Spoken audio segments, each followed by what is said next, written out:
고린도후서 4장 8절로 10절.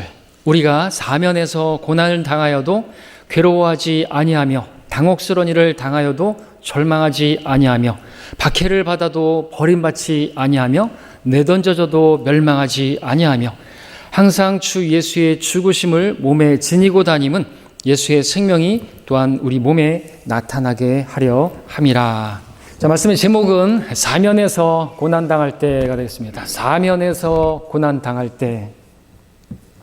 자, 우리가 이 세상을 살아가노라면 정말 고난 좋아하지 않는데, 고난을 당하지 않았으면 좋겠는데 현실은 전혀 그렇지가 않습니다. 많은 고난이 있습니다.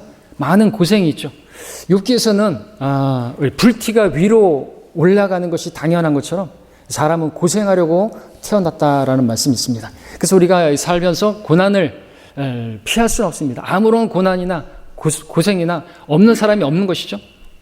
자, 그런 고난을 당할 때 이건 당연한 것인데 피할 수 없는데, 그런 고난을 당했을 때 우리는 어떤 모습을 보이게 됩니까? 먼저는 염려가 찾아오게 되죠. 그리고 고난의 정도가 더 강하다고 한다면 두려워하게 되겠죠. 근데 하나님께서는 우리가 그러한 고난을 당할 때 먼저는 염려하지 않기를 바라시고, 또 그 강도가 아무리 세다 할지라도 그 고난 가운데서, 사면에서 오는 고난이라 할지라도 그 가운데서 우리가 두려워하지 않기를 바라시는 것입니다. 주님께서 말씀하셨습니다. 먼저는 염려하지 말라고. 너희 목숨을 위하여 무엇을 먹을까, 무엇을 마실까, 너희 몸을 위하여 무엇을 입을까 염려하지 말라. 먹고 사는 문제, 오늘 이 문제는 사실 우리에게 와닿지는 않습니다. 그러나 주님께서 말씀하셨을 그 당시에는 그 유대인들은 먹을 것이, 내일은 무엇을 먹을까 끼니를 걱정해야 하는 그 목숨의 문제입니다. 먹고 사는 문제였어요. 근데 그것조차도 염려하지 말라고 말씀하고 계시고, 먹고 사는 문제뿐만 아니라 그 밖에 어떤 문제도 염려하지 말라고 그렇게 말씀을 하시는 것이죠. 왜냐하면 아무 대책 없이 그냥 그렇게 말씀하시는 것이 아니라 하늘에 계신 아버지께서 너희의 모든 필요한 것들을 다 알고 계시고 공급해 주실 것이니까 염려하지 말라고 말씀하시는 것입니다. 그렇기 때문에 아무것도 염려하지 말고 다만 너희의 필요한 것들을, 구할 것들을 하나님께 감사함으로 알려지게 하라고, 기도하라고 말씀하고 계시는 것입니다. 그러면 우리가 그렇게 염려를 하나님께 맡기면 그분께서 너희를 돌보신다 약속하고 계시다라는 것입니다. 그러므로 오늘 여러분에게 어떤 고난이 임했든지 간에 여러분들 주님 말씀에 순종해서 염려하지 마시기를 바라고, 주님께 맡기심으로 그 염려에서 해방되시기를 바랍니다. 그래서 주님께서 여러분을 돌보시는 정말 자상하신 분이시고 선하신 분이심을 여러분이 경험으로, 그분을 인격적으로 만나실 수 있기를 바랍니다. 둘째로 우리는 또한 고난을 당하게 되면 염려를 넘어서 그 강도가 심하면, 사면에서 오는 고난을 당할 때면 우리는 두려워하게 됩니다. 내가 너무나 감당하기 어려운 그런 상황이기 때문에 두려워할 수밖에 없는 그런 상황이기 때문에 그렇다는 것이죠. 그럼에도 불구하고 하나님께서는 우리가 그런 상황에서도 두려워하는 것을 원치 않으시고 두려워 말라고 말씀하십니다. 성경에서 365회에 걸쳐서, 우리가 1년 365일이라고 하는데 두려워하지 말라고 말씀하고 계시는 것이죠. 우리 날마다 두려워하지 말라고 말씀하시는 것입니다. 창세기 15장 1절에는 아브라함이 정말 두려워할 만한 상황이 만났죠. 롯을 구해 왔는데 연합군이 쳐들어올 상황인데 하나님께서 주신 말씀은 아브라함아 두려워 말라, 내가 너의 방패라, 내가 너의 지극히 큰 상이라 말씀하고 계시는 것이죠. 든든한 백이 있는 거예요. 하나님께서 다 막아주신다고 말씀하시는 것이죠. 내가 너와 함께 한다고 말씀하시는 것입니다. 또 여호수아에게도 말씀하셨죠. 내가 내게 명령하지 아니하느냐, 강건하고 담대하라, 무서워 말고 낙심치 말라, 이는 주 내 하나님께서 내가 어디로 가든지 함께 함이라 말씀하셨습니다. 여호수아도 두려운 상황이에요. 이제 모세가 이제 사라지고 자신이 그 대군을 이끌고 가나안으로 들어가야 되는 그 상황인데, 중차대한, 그리고 그 중대한 그런 상황에서 얼마나 두렵겠어요. 그렇죠? 근데 두려워하지 말라고, 강건하라고, 담대하라고, 무서워하지 말라고요. 왜요? 내가 너와 함께 하겠다. 내가 너와 함께 하겠다. 여러분에게도 말씀하신다는 것이죠. 두려워하지 말라고, 염려하지 말라고. 왜요? 우리가 그럴 수 있는 근거가 뭡니까? 주님께서 나와 함께 하신대요. 임마누엘의 하나님, 우리와 함께 하신 하나님께서 항상 여러분과 함께 하시면서 여러분을 떠나거나 여러분을 버리지 않으신다고, 그러므로 두려워하지 말라고 말씀하시는 것입니다. 염려하지도 마시고 두려워하지도 말라고 말씀하고 계시는 것이죠. 그럼에도 불구하고 우리는 어떻습니까? 어려운 일을 만나게 되면, 또 사면에서는 고난을 당할 때면 염려를 넘어서 두려워하고 불안해하고 괴로워하고 그런 모습을 나타내죠. 그런 모습은 무엇을 나타내 보이는 것일까요? 주님을 믿지 못하겠다는 그런 불신을 나타내 보이는 거 아닙니까? 주님을 믿지 못하겠다는 것을 그대로 나타내는 거 아닙니까? 주님을 믿지 못하니까 염려하는 것이고 두려워하는 것 아니겠습니까? 주님을 바라보지 않고 나만 바라보니까 당연히 그런 모습이 나타나는 거 아닙니까? 그래서 우리가 고난을 당할 때 염려하고 두려워하는 그 근본적인 이유가 무엇인가? 오늘 본문의 말씀에서 찾아본다면 우리의 육신 때문이다. 우리 육신의 생명이 나타나니까 그런 모습이 나타난다라는 것이죠. 우리 육신의 생명은요, 염려하기를 잘하고요, 또 작은 일에도 놀라고 두려워하기를 잘합니다. 때문에 하나님께서는 우리가 고난당할 때 염려하고 두려워하는 그런 우리 육신의 생명이 나타나는 것이 아니라 우리 안에 참 생명이신 예수님의 생명이 있는데, 나는 길이요 진리요 생명이라 하신 그 생명이 있는데, 그 생명이신 그분께서 우리 안에 거하고 계시는데 그 생명이 나타나기를 바라시는 것이죠. 그 생명으로 살면, 그 생명이 나타나면 우리는 염려하지 않을 수 있고 두려워하지 않을 수 있기 때문에 그런 것입니다. 우리 오늘 읽은 10절 말씀 본문 그리고 11절 한번 교대로 읽어보겠습니다. 10절과 11절. 항상 주 예수의 죽으심을 몸에 지니고 다니면 예수의 생명이 또한 우리 몸에 나타나게 하려 함이라. 살아있는 우리가 항상 예수를 위하여 죽음에 넘기는 것은 예수의 생명도 우리의 죽을 육신에 나타나게 하려는 것이라. 오늘 이 말씀에 따르면 하나님께서 우리에게 바라시는 것은 한 가지입니다. 우리 육신의 생명이 나타나는 것이 아니라 예수님의 생명이 나타나는 삶. 우리가 고난을 당할 때 우리의 육신의 생명이 나타나서 그냥 염려하고 두려워하고 불안해하는 그런 모습이 아니라 예수님의 생명이 나타나서 정말 평안한 삶, 안식하는 삶, 기뻐하는 삶 살기를 바라신다라는 것입니다. 자, 과연 정말 그렇습니까? 예수님의 생명이 나타나면 정말 그런 삶을 살 수 있습니까? 어떤 삶을 살게 됩니까? 정말 놀라운 삶이죠. 우리 8절 9절을 읽었죠? 다시 한번 제가 읽겠습니다. 4장 8절 9절. 우리가 사면에서 고난을 당하여도 괴로워하지 아니하며 당혹스러운 일을 당하여도 절망하지 아니하며 박해를 받아도 버림받지 아니하며 내던져져도 멸망하지 아니하며 라고 말하고 있습니다. 이런 삶을 살 수 있었던 이유가 뭐냐면 바로 10절 11절에서 주 예수님의 생명이 나타났기 때문이다라는 거죠. 자신의 생명이 아니라 그 육신이 나타나는, 육신은 죽은 것으로 여길 때 주님께서 안에 사심으로써 예수님의 생명이 나타나니까 어떻게 사면에서 그런 고난이 오면 당연히 괴로워하는 것이 맞고 당혹스러운 일을 당하면 당연히 절망하는 것이 맞는데 어떻게 그러지 않을 수 있는 것입니까? 우리 육신으로는 안 되는 것입니다. 우리로서는 이런 삶을 절대로 살 수가 없는 것이죠. 우리는 당연히 고난이 오면 괴로워할 수밖에 없고요. 당혹스러운 일을 만나면 절망할 수밖에 없습니다. 우리 생명이 아니라 주님의 생명이 나타나게 되면 우리는 사면에서 오는 고난에도 괴로워하지 않고 당혹스러운 일을 만나도 절망하지 않을 수 있고요. 정말 말할 수 없는 박해 가운데 내던져짐을 당한다 할지라도 버림받지 않냐고 멸망하지 않을 수 있는 이유는 다름 아니라 그것이 우리에게 있는 것이 아니라 바로 예수님의 생명에 있는 것입니다. 내 생명이 나타나면 어려운 일을 당하면 당연히 괴롭고 두렵고 절망적이 되지만 예수님의 생명이 나타나면 아무리 그 어떤 고난도 사면에서 당하는 고난이랄지라도 절대로 우리가 쓰러지지 않고 넘어지지 않을 수 있다는 것입니다. 하나님께서는 여러분이 이러한 능력의 삶, 탁월한 삶을 살기를 바라시는 것이죠. 그런데 이것은 우리의 생명으로는 불가능한 것이죠. 4장 7절을 보겠습니다. 4장 7절 함께 읽겠습니다. 시작. 그러나 우리가 이 보물을 질그릇에 가졌으니 이는 그 능력의 탁월하심이 하나님께 있는 것이지 우리에게 있는 것이 아닙니다. 여기 질그릇은 우리 육신을 말하는 것입니다. 우리 육신으로는 이 삶을 불가능합니다. 그런 삶은 우리에게 속한 것이 아닙니다. 우리 안에 이 질그릇 하나의 보물이신 예수 그리스도 그분의 생명이 나타날 때 우리는 정말 능력의 삶, 또 여기 뭐라고 말하고 있습니까? 그 능력의 탁월함이라고 말하고 있어요. 그 탁월한 삶, 어떤 삶이 탁월한 삶입니까?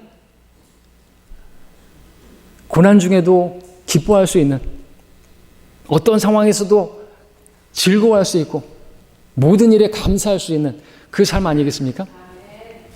그런 삶을 살 수 있는 능력이 근데 우리에게 있는 것이 아니라고 말씀하고 계시는 것입니다. 우리는 아무리 그 고난을 당할 때 염려하지 말아야지, 난 두려워하지 말아야지, 그런다고 해서, 각오한다고 해서, 결심한다고 해서 되지 않습니다. 두려워할 수밖에 없습니다.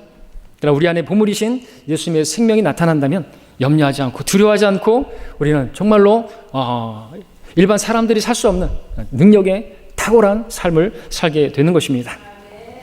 자, 그래서 이 같은 능력의 삶을 살았던 사람을 우리가 구약에서 한번 찾아보도록 하겠습니다. 정말로 그렇게 살았던 삶이 있는데 우리 함께 사무엘상 30장 보겠습니다.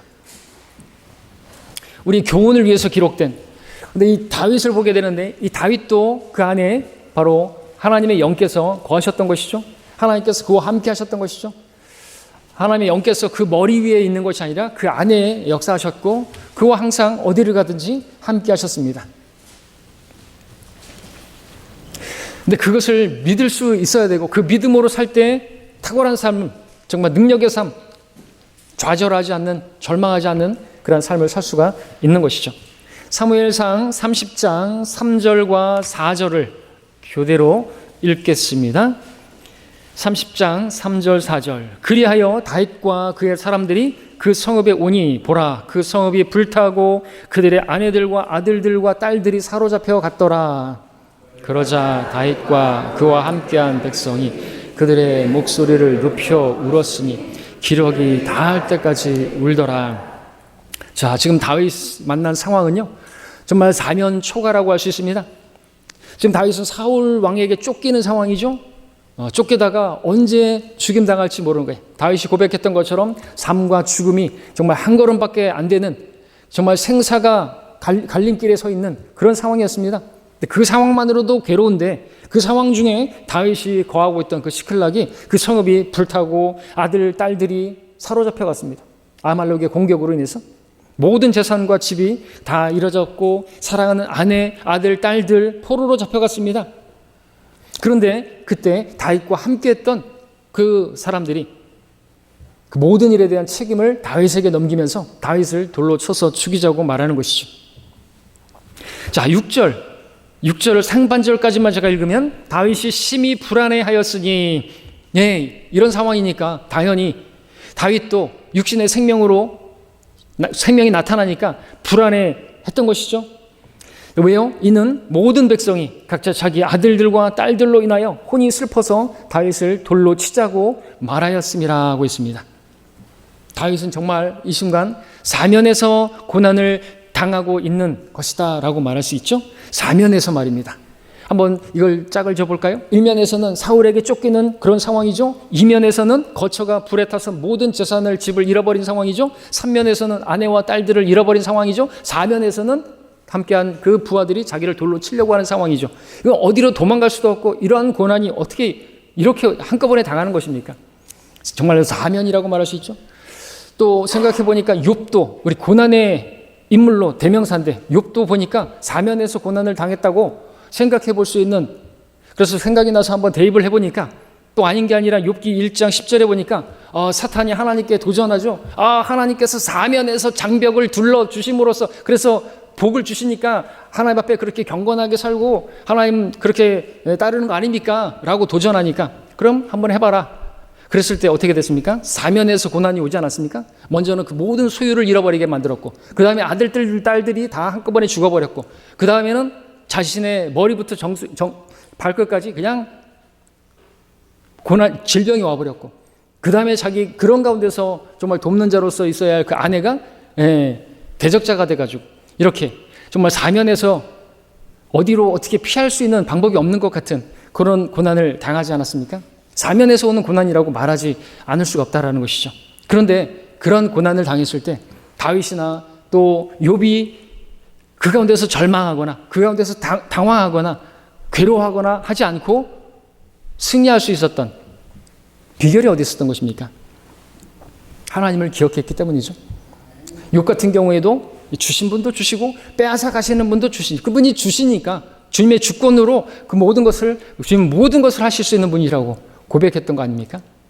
다윗 같은 경우는요, 우리가 읽지 않은 30장 6절의 하반절을 보시면은 그러나 다윗은 그의 하나님 안에서 스스로 용기를 얻었더라 그랬습니다.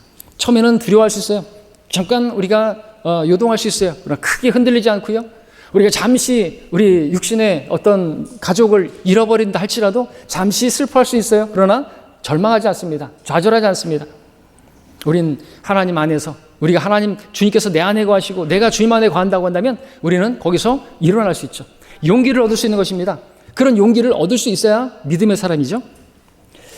자, 다윗이 사면에서 고난을 당했을 때, 정말로 당혹스러운 일을 당했을 때, 말할 수 없는 어떤 그 부하들의 배신감까지 느끼게 되었을 때 절망할 수 있었지만 다윗이 일어설 수 있었습니다. 비결은 다름 아니라 자신과 함께 하시는 그 하나님을 믿음으로 바라봤기 때문이다라는 것입니다. 하나님을 바라보면 어떤 것입니까? 그동안 하나님께서 자기를 얼마나 많이 구해내시고 또 구해내시는 것입니까? 그러면 이 문제도 구해내실 수 있는 것 아닙니까? 나는 할 수 없지만 이 사면에서 당하는, 여러분 앞, 뒤, 좌우, 동서남북이 다 막혀 있고 사면 초과고, 여러분 홍해 앞에 섰던 이스라엘 백성들이 그랬지 않습니까? 어디를 바라봐야 돼? 사면이 막히면요 위밖에 없죠. 땅으로 꺼질 수도 없고 하나님을 바라볼 수밖에 없는 것입니다. 그렇게 하나님을 바라본 하나님, 나는 할 수 없지만, 나는 아무것도 할 수 없고 뭐 할 수 없는데 하나님은 하실 수 있다 하셔왔고, 그렇기 때문에 그런 고난은요 우리에게 하나님을 믿는 믿음을 보일 수 있는 기회가 되는 것입니다. 여러분이 그렇게 하나님을 바라볼 수 있는 그런 여러분이 되기를 하나님께서 바라셔서 여러분에게도 그런 고난을 허락하시는 줄 믿으시기 바랍니다. 자, 그렇게 하나님을 바라봤을 때 그렇게 용기를 얻을 수 있었고 힘을 낼 수 있었고, 그 결과로 우리가 잘 아는 것처럼 하나님께서는요 다윗에게 하나도 잃어본 것 없이 다 도로 찾게 해주셨고, 뿐만 아니라 아말렉에 가졌던 그것까지도 전리품으로 다 취할 수 있게 다 풍성하게 채워주신 것을 보게 되는 것이죠. 그래서 우리가 주님을 신뢰하고 그렇게 믿고 나간다고 한다면 하나님께서 우리에게 풍성한 것들을 주시는 그러한 주님이시고, 우리가 구한 것보다 더 풍성하게 주시는 분이심을 우리가 보게 된다는 것입니다. 배우고 우리도 실행해야 되겠죠. 믿음으로 가야 되겠죠. 자, 이제 우리 사무엘하 가서 보겠습니다. 사무엘하 16장 7절 8절을 보겠습니다.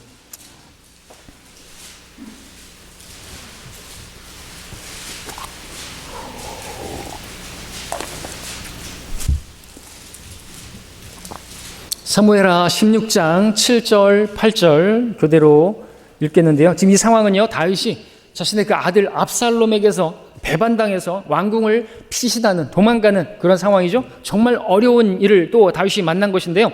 거기다가 또 그런 가운데 시므이라고 하는 자가, 아무것도 아닌 자가 말이죠, 다윗을 저주하는 것입니다. 7절 8절 교대로 읽습니다. 시므이가 저주할 때 이렇게 말하니, 나오라 나오라 너 피 흘린 자야, 너 벨리알의 사람아, 주께서 사울 집의 모든 피를 내게로 돌리셨도다. 그를 대신하여 내가 왕이 되었으나 주께서 그 왕국을 내 아들 압살롬의 손에 넘겨주셨도다. 보라, 내가 피 흘린 자이기에 곤경을 처하였도다 하더라. 다윗이 전쟁하고 피를 흘렸기 때문에 너도 그대로 받는 것이다. 까닭 없이 저주하고 그렇게 욕하고 있는 것입니다. 이런 저주의 말을 듣게 되었을 때 정말로 괴로운 상황이 아닐 수가 없죠. 왕이었던 다윗이 이런 배반을 당하고 또 그런 신하에게서 이런 배반을 또 당하고, 그렇다고 한다면, 이런 상황이 여러분에게 임한다고 한다면 어떤 반응이 나옵니까? 우리가 이런 고난을 당하게 될 때 우리는 쉽게 육신으로 반응하게 되죠. 그러면은 우리는 9절에서처럼 아비새처럼 그렇게 반응하게 됩니다. 9절을 제가 읽습니다. 그때 스루야의 아들 아비새가 왕에게 말하기를, 어찌 이 죽은 개가 내 주 왕을 저주하나이까? 내가 청하오니 나로 건너가서 그의 머리를 베게 하소서 하니. 자, 이 아비새의 반응이 누구의 반응이고 누구의 어떤 모습입니까? 우리의 모습이고 우리 육신의 생명이 나타난 모습이다라는 것이죠. 우리는 나를 어렵게 하는 사람을 만나게 되면 복수하고 싶은 마음이 드는 것입니다. 그것도 몇 배나 더 갚아주고자 하는 그런 복수심이 생기는 것이죠. 그가 나에게 말로써 그렇게 어떤 저주를 했다고 한다면 그의 목숨까지도 빼앗는, 몇 배나 더 갚아주고 싶은 그런 것이 우리 육신의 생명의 특징이죠. 그러나 하나님께서는 우리가 이렇게 우리의 육신의 생명으로 반응하지 않기를, 그 생명이 나타나지 않기를 바라시는 것입니다. 다윗과 같이 그렇게 반응하기를 바라시는데 10절에 보시면 다윗이 어떻게 반응했나 보겠습니다. 왕이 말하기를, 너희 스루야의 아들들아, 내가 너희와 무슨 상관이 있느냐? 그로 저주하게 하라. 주께서 그에게 다윗을 저주하라 하셨기 때문이니 그런즉 누가 어찌하여 내가 그리하였느냐라고 말하겠느냐. 어려운 이 고난을 당했을 때 다윗이 반응한 것을 보시기 바랍니다. 다윗은 그 상황을 하나님께서 허락하신 것으로 그렇게 믿었던 것이죠. 주님께서 허락지 않으시면 참새 한 마리조차 땅에 떨어지지 않는데 자기 아들이 그렇게 배반하고 그 시므이가 저주한 것도 다 하나님께서 허락하신, 하나님의 직접적인 뜻은 아니겠지만 하나님의 허락하신 뜻 가운데서 이루어지는 것이다. 그죠? 물론 우리가 아는 것처럼 첫 단추가 잘못되었고 심은 대로 거둔다고 이런 상황도 있는 것입니다. 그런 일을 당한 것이죠, 다윗이. 하나님의 온전한 뜻 가운데서 그렇게 행하지 않았던 그런 틈이 이런 일들도 만들어진 것이고요. 그러니까 그런 것을 그대로 받아들여야죠. 어떻게 하겠어요? 자, 그렇게 받아들이는 가운데 하나님께서 허락하신 것으로, 허락하신 뜻으로 받아들이는 가운데 그는 육신적으로 반응하지 않았던 것입니다. 자, 11절을 제가 읽어보면 또 11절에서는 다윗이 아비사와 또 그의 모든 신하들에게 말하기를 보라, 내 몸에서 나온 내 자식도 나의 생명을 노리고 있는데 하물며 지금 이 베냐민이니야 얼마나 더하겠느냐. 그를 내버려 두고 그로 저주하게 하라. 이는 주께서 그에게 명하셨음이니라. 그래서 다시 한번 다윗은 자기에게 닥친 그 모든 상황이 하나님께서 명령하신 것이고 하나님께서 허락하신 그러한 상황으로 받아들이고 절대로 육신의 생명으로 반응하지 않았던 것이죠. 육신으로 나섰으면 그 시므이는 죽임당할 수밖에 없는 상황 아닙니까? 자신과 함께한 그리고 그 아비새뿐만 아니라 모든 신하들에게도 육신으로 반응하지 말라고, 육신이 나대지 말라고 그렇게 말했던 것이죠. 이처럼 하나님께서는요, 오늘 여러분이 고난을, 어려운 일을 사면에서 당하는 그런 일들을 당했을 때 그 모든 상황을, 그 상황도 하나님의 그것이 직접적인 뜻이든 아니면 여러분들이 잘못해서 어떤 일을 당하는 허락하신 뜻이든 그 모든 상황을 그대로 받아들이라는 것이죠. 그리고 그런 고난을 통해서도 하나님께서 하실 일이 있으시고 여러분이 그 고난 가운데서 어떻게 하기를 바라시는가, 여러분에게 주셨던 그 말씀을 붙들기를 바라시는 거예요. 그 상황에서 여러분들에게 어떻게 하라고 그동안 계속해서 말씀을 주시지 않았습니까? 어떻게 하라 그랬습니까? 오늘 같은 경우는 육신으로 반응하라고요? 그대로 맞받아치라고요? 예, 눈에는 눈이다? 이게 아니라는 것이죠. 그래서 하나님께서 여러분에게 오늘 주시는 말씀도 여러분이 그런 일을 당했을 때 허락하신 뜻 가운데 있다 할지라도 여러분들이 육신으로 반응하지 않기를 바라신다라는 것입니다. 12절을 보겠습니다. 12절에서 다윗이 고백합니다. 주께서 혹시 나의 고난을 살펴보시고 오늘의 그의 저주 때문에 주께서 손으로 내게 갚아주실까 하노라. 나의 고난을 살펴보시고 내가 이렇게 어려움을 당하고 내가 또 까닭없이 저 시므이에게 말도 안 되는 저런 내가 피 흘린 자이기 때문에 내가 이런 일을 당한다. 그런 상황에서 그런 저주 때문에라도 하나님께서 나를 불쌍히 여기시고 나를 이 고난에서 건져주시고 결국에는 선으로 갚아주시기를 바라는, 정말 주님의 그 어떤 그런 자비를, 작은 자비라도 바라는 그런 모습, 주님의 그 선하심을 의지하는, 그리고 그 모든 상황을, 그 어려움을 주님께 맡기는 그러한 믿음을 보게 되는 것입니다. 그가 하나님 안에서 역시나 용기를 얻을 수가 있었던 것이고 그 하나님을 바라보고 있기 때문에 이런 고백도 나올 수가 있는 것입니다. 그리고 여러분들도 그런 상황이면 하늘이 노랗고 앞이 깜깜해서 하나님도 보이지 않는 그런 것이 아니라 여러분이 그런 가운데서 고난의 날에 하나님을 바라볼 수 있기를, 하나님 안에서 용기를 얻을 수 있기를 바라시는 것이죠. 다시 그 상황에서 여러분들 보십시오. 우리는 근데 쉽게 이런 상황이면 염려하고 두려워하고 또는 불평하고 원망하는, 하나님조차 원망하는 그런 상황에 놓일 수도 있는 것입니다. 그것은 절대로 주님을 바라보는 것도 아니고 주님을 신뢰하는 모습도 아닌 것입니다. 주님께서 그런 시험을, 어려움을 허락하신 그 뜻을 거슬러서 행하는 그런 모습일 뿐인 것이죠. 거기서 잘못 행하게 되면 다시 하나님께서 교육시키십니다. 여러분들이 그 일을 거기서 믿음으로 이겨내지 못한다면 다시 또 다른 모습으로 또 허락하시고 다시 훈련을 반복하시는 그런 하나님이신 것이죠.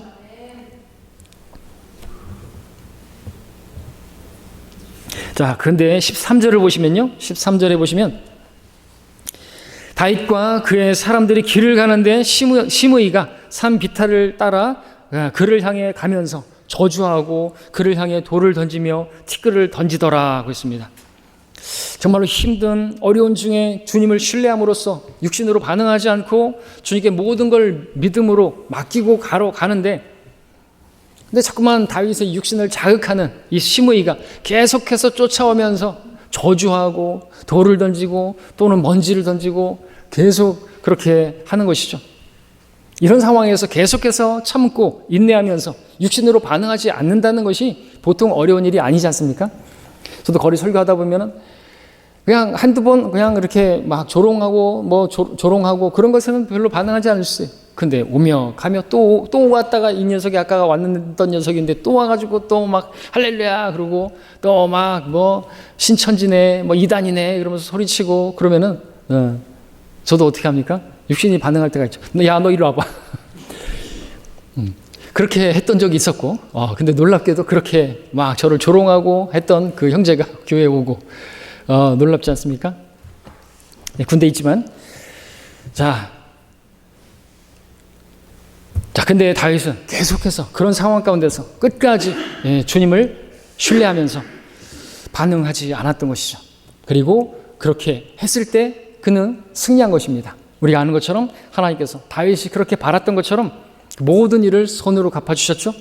하나님께서는 압살롬의 그 반역을 이제 심판하셨고 다윗의 보좌를 돌려주셨고 또 자기를 대적했던 그 시므이 다윗에게 나와서 엎드려 무릎 꿇고 용서를 구하게 만드셨습니다. 우리 사무엘하 19장 19절 20절을 보겠습니다. 지금 이 말씀은 18절 끝부분에 보는 것처럼 시므이가 다윗 앞에 나와서 엎드려 그렇게 있는 가운데서 말하는 말이죠. 돌아온 것입니다. 모든 것이 회복된 것입니다. 하나님께서 손으로 갚아주신 것입니다. 19장 19절 20절 왕에게 말하기를 내 주는 나에게 죄를 지우지 마시고 내 주 왕께서 예루살렘에서 나가시던 날 왕의 종이 패역하게 행한 일을 기억하지 마시고 왕께서는 그 일을 마음에 두지 마소서. 왕의 종이 스스로 죄를 지었음을 알기에 보소서. 내가 오늘 요셉의 온 집에서 가장 먼저 나와 내 주 왕을 맞이하러 내려왔나이다 하더라 했습니다. 지금 시므이 다윗을 저주했던 그가 다윗 앞에 가장 먼저 나와서 용서를 구하고 있는 것이죠. 무릎 꿇고 엎드려서 다윗이 정말 어려운 고난이었지만 육신으로 반응하지 않고 모든 걸 주님께 맡기면서 주님만을 끝까지 신뢰하는 가운데 걸어갔더니 모든 걸 회복시켜 주셨을 뿐만 아니라 그렇게 원수 취급하던 시므이까지도 무릎 꿇고 엎드려 그렇게 용서를 구하는 그렇게 만들어 주신 것이죠. 하나님께서는 그러므로 여러분들도 육신으로 반응하지 않기를 원하시고 여러분 안에 거하시는 예수 그리스도로 그렇게 행하길 바라시는 것입니다. 신약 성경은 우리에게 이렇게 말하시죠.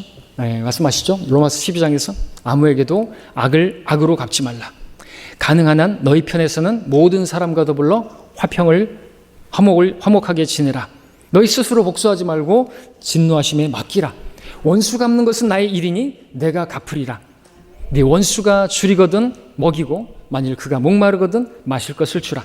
이렇게 함으로써 내가 그의 머리에 숯불을 쌓을 것이라. 악에게 지지 말고 손으로 악을 이기라. 우리도 이렇게 하라고 말씀하고 계신 것이죠. 스스로 내 육신이 나서서 원수 갚는다든지 그러면 하나님께서 하실 일이 아무것도 없는 것입니다. 원수가 나에게 와서 용서를 구하고 그런 일이 없고 그와 화목하게 되는 일도 없고 여러분이 기도하는 사람들 있지 않습니까? 여러분들 힘들게 하는 사람 있지 않습니까? 그것이 계속 된다 할지라도 하나님께서 그 사람을 통해서 여러분을 훈련하시는 것임을 믿으실 수 있어야 되는 것이죠. 연단하시는 겁니다. 김병의 호자가 없다는 말이 있지만 그래도 우리는 계속해서 그 사람이 나를 미워하고 나를 업신여기고 나를 조롱하고 한다 할지라도 여러분들 여러분의 육신의 생명이 나타나면 하나님이 나타나지 않을 것이고 하나님이 나타나지 않는다면 그가 하나님을 만나지 못하게 될 것이고 하나님이 하실 일이 아무것도 없고 그냥 원수가 되는 거예요. 근데 내가 내 육신으로 반응하지 않고 주님의 생명이 나타나게 되면요, 지금 로마서 12장에서도 말씀하고 있는 것처럼 그와 화목하게 될 것이고 그가 나에게 용서를 구하게 될 것이고 하나님의 그러한 그 선한 해피엔딩이 주어지게 된다라는 것이죠. 자, 그러므로 여러분의 생명이 아니라 주님의 생명으로 반응하실 수 있길 바랍니다. 그러면 주님의 그 능력의 탁월하심이 어떠한 것인가, 그 결말이 어떠하신 것인가, 그 선하심이 어떠한 것인가를 여러분들에게 보여주실 것입니다. 여러분이 구하는 것보다 더 놀랍게 풍성하게 응답해 주실 것입니다. 자, 그런데 우리가 여기서 또 하나 볼 것은요, 우리의 육신은요, 어려운 일을 당할 때나 그 어려움에서 또 해결되었을 때나 변함없는 것을 보게 되는 것이죠. 육은 육일 뿐입니다. 육은 전혀 무익하니라 말씀하셨죠. 육신의 생명이 그렇습니다. 그것을 우리는 이 아비새를 통해서 또 보게 되는데, 함께 21절을 우리 한 목소리로 읽어보겠습니다. 21절 시작. 그러나 수르야의 아들 아비새가 대답하여 말하기를 시므이가 주의 기름 부음을 받은 이를 저주하였으니 그가 이 일로 인하여 죽어야 하지 아니하겠나이까.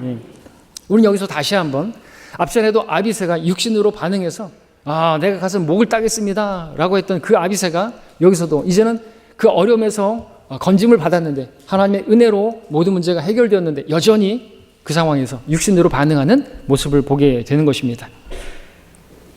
시므이 말 잘못된 건 없어요. 그가 잘못했으니까, 왕을 저주했으니까 그는 반드시 심판을 받아야 된다고, 죄값을 치러야 된다고 정의롭게 자신의 그 정당성을 붙들고 그렇게 다가섰던 것이죠. 그런데 어떻게 한 것입니까? 다윗은 반응하지 않았습니다. 자, 하나님께서는요, 우리 육신은요, 이렇게 옳고 그름을 따지길 좋아하죠. 그리고 이건 정당한 것이야. 내가 이렇게 당했으니까 그대로 갚아주는 것이 그 정당성을 붙들게 되면요, 하나님의 생명은 나타나지 않는 것이죠.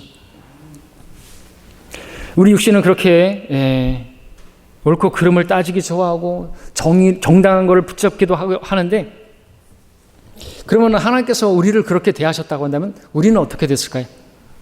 죽어 마땅한 시므이라고요? 우리는요? 여러분, 시므이가 자신의 죄를 자백했잖아요. 고백했잖아요. 내가 죄를 지었다고. 그랬을 때 다윗은 그를 용서한 것 아닙니까? 이것은 주님께서 다윗을 내 마음에 맞는 자라고 말씀하신 그 부분이 드러난 것이죠. 자백하면 용서해 주는 겁니다. 용서를 구하면 용서해 주는 것이죠. 그런데 거기다 대고 용서가 안 돼요? 죽여야 된다고요? 그럼 하나님께서 나에 대해서도 그렇게 대하시면 어떻게 되는 거예요? 죽어 마땅한 나예요.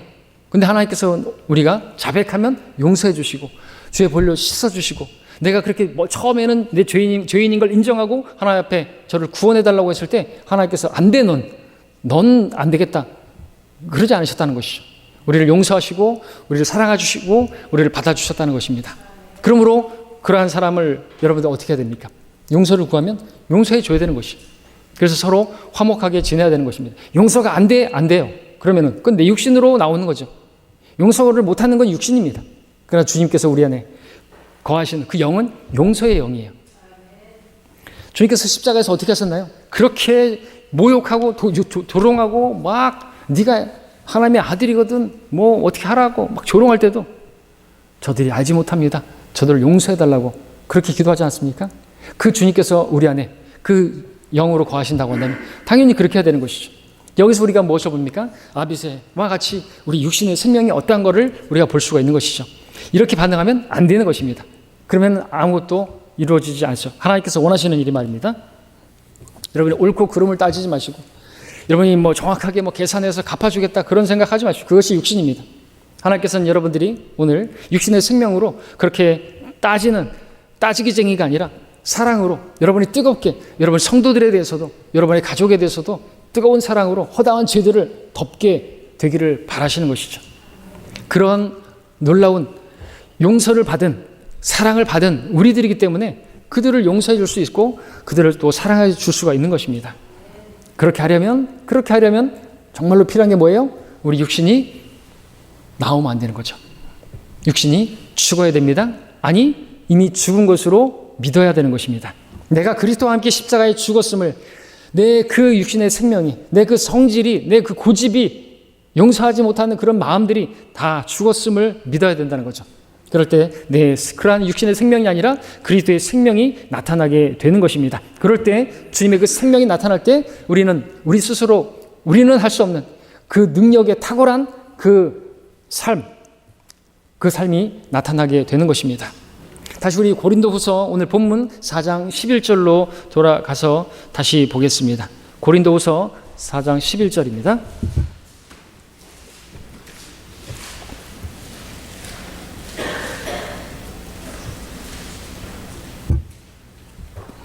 다시 우리 한 목소리로 읽겠습니다.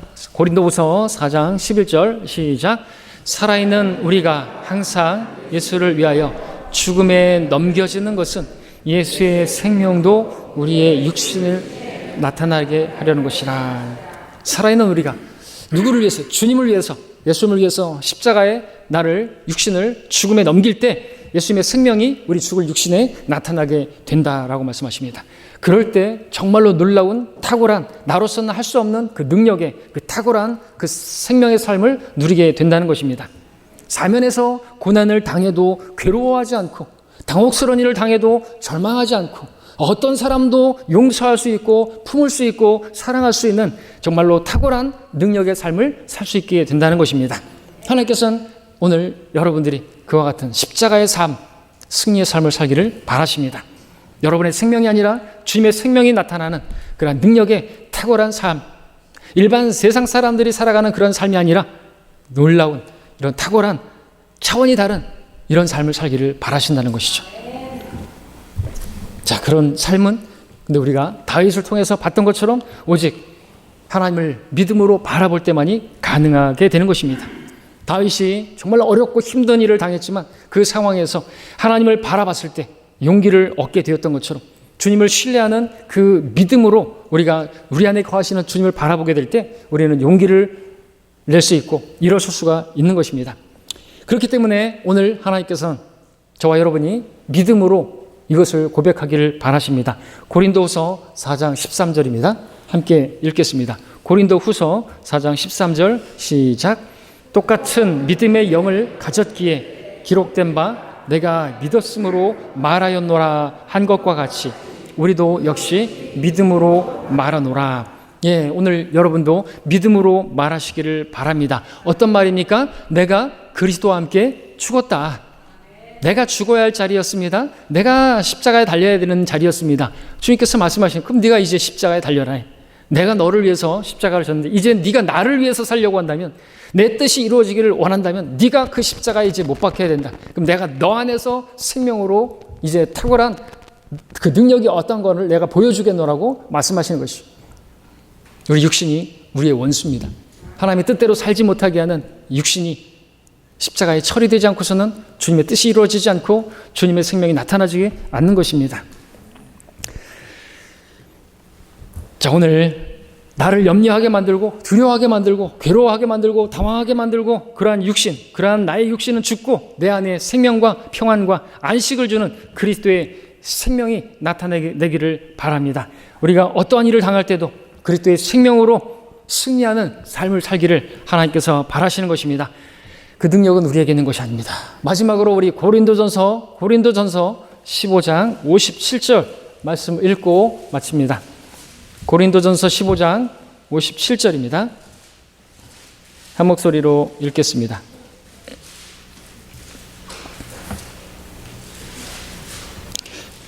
고린도전서 15장 57절 시작.